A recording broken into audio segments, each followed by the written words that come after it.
The movie begins, we meet Millie, a young woman who is broke and sleeping in her car with a fake resume.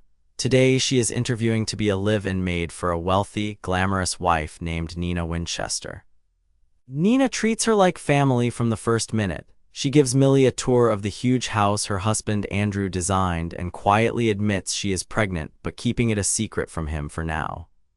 Then Nina shows Millie her room, a tiny attic space up top. The window does not open, the door has a deadbolt, but Nina is so kind that Millie pushes the fear down. Millie is sure she failed. She drives off, certain one background check will expose every lie. But that night, sleeping in her car, the phone rings. Nina is offering her the job starting today. Millie moves in. She meets charming, beloved husband Andrew and their cold, strange 7-year-old daughter Cease. The family seems perfect. But the very first night, the warm dream starts to crack. Inside the perfect house, the warmth breaks fast. Nina has lost the notes for a speech she must give, and she falls apart, frantic and shaking. Millie threw them out by mistake, and Nina makes sure she knows it. One moment she is hugging her daughter, the next her voice turns to ice. Then Nina swings back to sweet like nothing happened. But the rules in this house are strange. Little Cease, only 7, says juice is a privilege, not a right, and stares at Millie with eyes far too cold for a child. Nina fixes the lock on Millie's door and asks about the evening with Andrew. She says her husband is a dream. But the next morning she snaps again over a small thing, then refuses to give Millie her day off, blaming her for the lost notes. Andrew steps in and gently overrides his wife, telling Millie to take her time. He is kind where Nina is sharp. Millie drives off to meet a woman named Pam, and a darker truth slips out. Pam is her parole officer. Millie has a past. If she loses this job, she goes back behind bars to finish 5 years of her sentence. The fake resume, the live-in room, all of it is keeping her out of prison. Back at the house, Andrew's cold mother arrives with the family's precious china and looks down on everyone. She warns Millie to keep the dishes safe, sure that Nina will smash them. And upstairs, Millie's window still will not open. Late one night, Millie finds the husband, Andrew, awake and alone, watching old game shows. He is warm, funny, easy to talk to. He tells her about Nina's parents, dead in a house fire when she was a child, and the police who once suspected the girl who survived. Then Nina appears. Her smile is gone. She fires Millie on the spot, then changes her mind and gives her one last week. But the rules tighten. And as Millie turns to go, Nina leans close and warns her, cold and quiet, to stay far away from Andrew. The next day, at a lunch full of rich wives, the whispers reach Millie. Nina spent 9 months locked in a psych ward. She lied about being pregnant. The women all agree on one thing: Andrew is a saint for staying with a woman this broken. Alone, Millie searches the house and finds a bottle of strong antipsychotic pills. Frightened, she calls a friend, begging for any other job, any way out of this place. But the next morning, Nina is kind again. She gives Millie expensive clothes and asks one favor: book a romantic overnight trip for her and Andrew, a peace offering after all the cruelty. And outside, another nanny tells Millie the worst secret yet. They say that years ago, Nina tried to drown baby Cease in a bathtub, then swallowed a fistful of pills. The house Millie cannot escape is hiding something monstrous. Nina sets up a romantic weekend trip, then says it was all a mistake. She tells Millie the tickets are non-refundable and the cost will come out of her tiny paycheck. Andrew walks in. He kills the cruelty in 1 second, promising to fix it himself. The husband always seems to be the one cleaning up his wife's mess. With the weekend wasted, Andrew offers to use the tickets himself. Just the two of them as friends, a show, a hotel, one harmless night out. Millie says yes. They drink, they talk. Andrew opens up about a wife who used to be loving and is now angry all the time. For the first time, Millie feels seen by someone in this house. They dance. They are too drunk to drive home. 2 rooms on the same floor turn into one, and the line they swore not to cross is gone. By morning, Andrew is gentle but firm. Nina can never know, and this can never happen again. Millie agrees, but she is already falling and she thinks she has finally found something real. Nina comes home and acts like nothing happened. She smiles, she apologizes, she calls it a long night and a tired mistake, but the warmth never lasts. At lunch, she turns the knife with a soft voice. She tells the table that Millie spent 10 years in prison, then calls it brave, then takes her car keys away, all in one breath.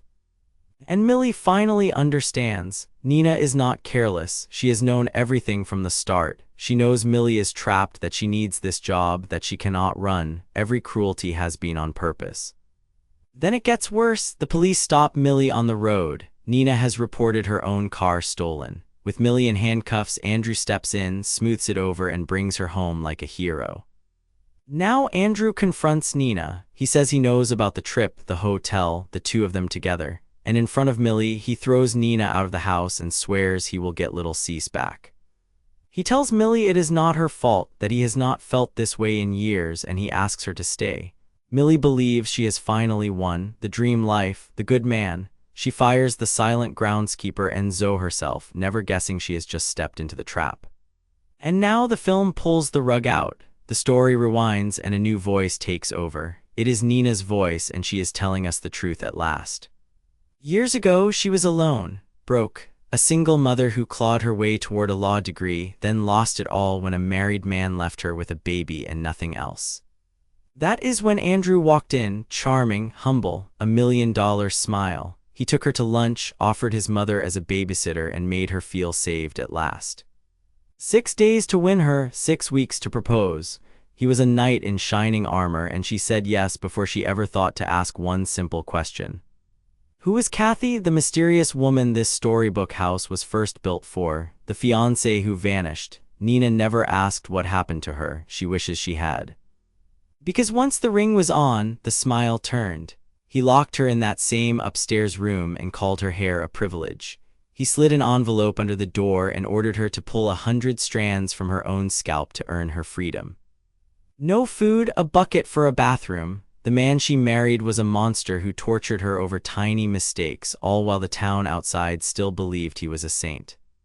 Now the film rewinds and Nina tells her own story. She says the police believed she drugged her baby, tried to drown her, then swallowed a bottle of pills. No one believed her husband could be a monster. A man that handsome, that loved, had to be a saint. But it was all a cage. Andrew convinced the whole town she was crazy and unfit, and they crowned him a hero for staying. Every tiny mistake, a spilled drink, a light left on, was an excuse to lock her away again. Enzo, the groundskeeper, was her only friend. He got them fake passports, but Andrew found them, and back to the ward she went.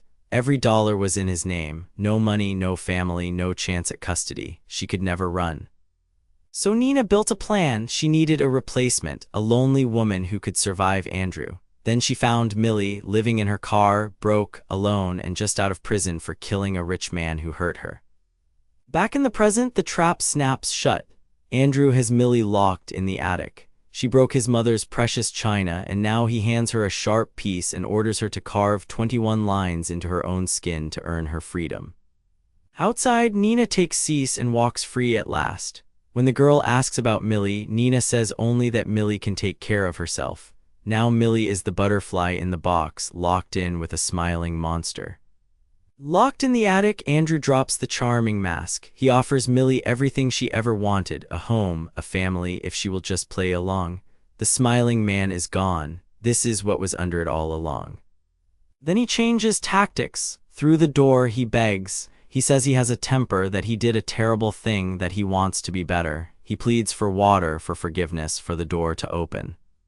But Millie has learned this game. She will open the door, she says, only after he does one thing first. He must pull out his own front tooth, the perfect smile his mother adores.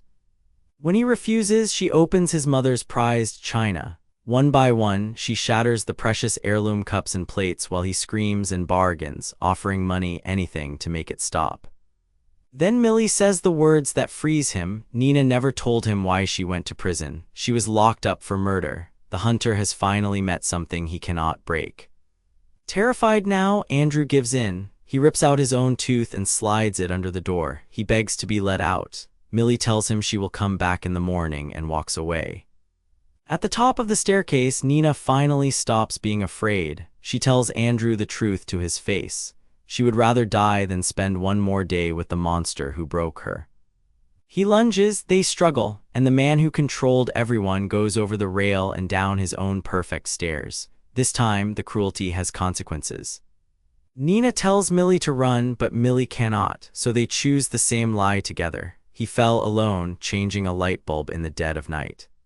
A detective arrives and sees what the women see: the deep cut on the neck, the broken tooth. He knows no fall did this. Then he says Andrew once destroyed his sister too. He calls it a freak accident and lets them walk free. At the funeral, the town mourns a saint who never existed. Andrew's proud mother learns her perfect son lost a tooth. Cease answers her coldly, "Teeth are a privilege." The cruelty raised her, but it did not win. Months later, Millie sits across from another rich wife, recommended by Nina herself. The woman warns that her husband is a hard man to please. Millie smiles. When can she start? The trap is already open and she is ready to do it all again.